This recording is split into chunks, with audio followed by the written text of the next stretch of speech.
Hi guys, Jermaine Harris here, founder of the Child Happiness Program, and I wanted to jump on with you and have a conversation with regards to how we can support our children in truly experiencing the good feelings that life has to offer, and then bringing them into the present moment, feeling that appreciation, which then will shift their whole energy in their body, make them much more likely to feel happy more often, get in touch with what makes them feel happy, perhaps get in touch with the fact that lots of these things are internal, and really give them a mindful approach to life. You can even show the replay, or if you've got your children with you, you can jump on and go through some of these ideas with them.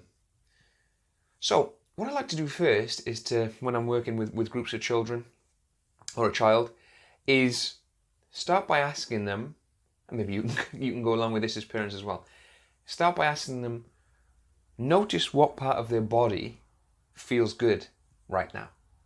So again, it could be their feet, maybe they say their arms feel good, their face feels good, their head feels good.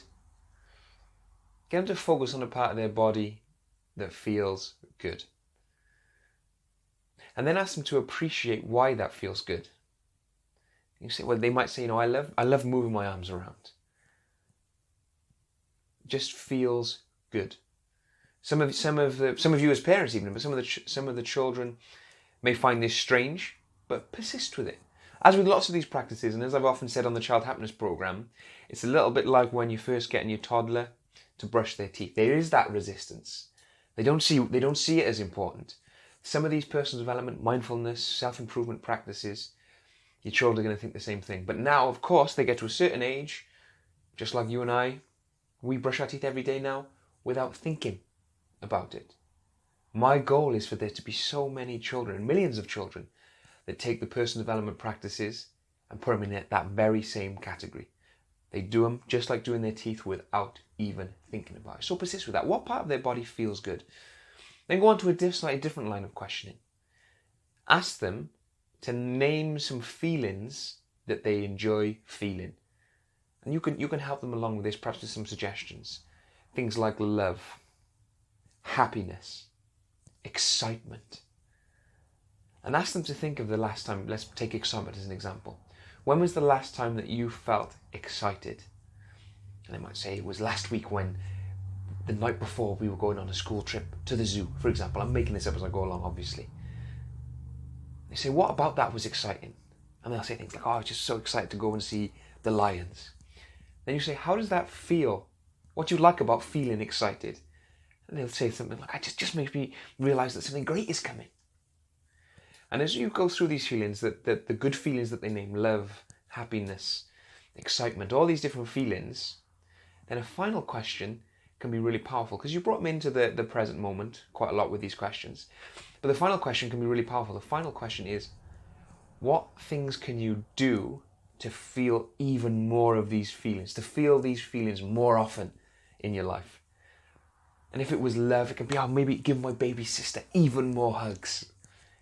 Give my mum even more hugs when I come through the door. Give my mum and dad a big hug as I come through the door after school. How can I feel more excited?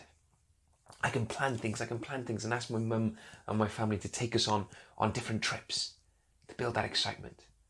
How can I feel more happiness? Well, I just feel so happy when I'm jumping up and down on my trampoline. Maybe I'll make sure I go on my trampoline every single day. So what are we doing there? We're creating a situation, starting to almost subconsciously educate the children that they can design their own life. Now, of course, some of the cynics, people out there who know my work, I believe in balance, right? So we're not just educating them that everything's going to be rosy and positive. That's not what we're sharing at all. Because as you know, as parents, the challenges of life are inevitable. So I think it's important that we can give the children the tools and the ideas to create some of the beautiful feelings, the inspirational feelings, the positive feelings, to create that balance when the challenges of life inevitably show up as they progress through life. Now, just comment below some of the things that you know, some of the feelings that you know your children love feeling. Happiness, love, inspiration, excitement, power. Comment below, because I really want to keep these conversations flowing, and it helps, as I said before, drive my content and my conversations with you guys and on the Child Happiness Program as well. See you very soon.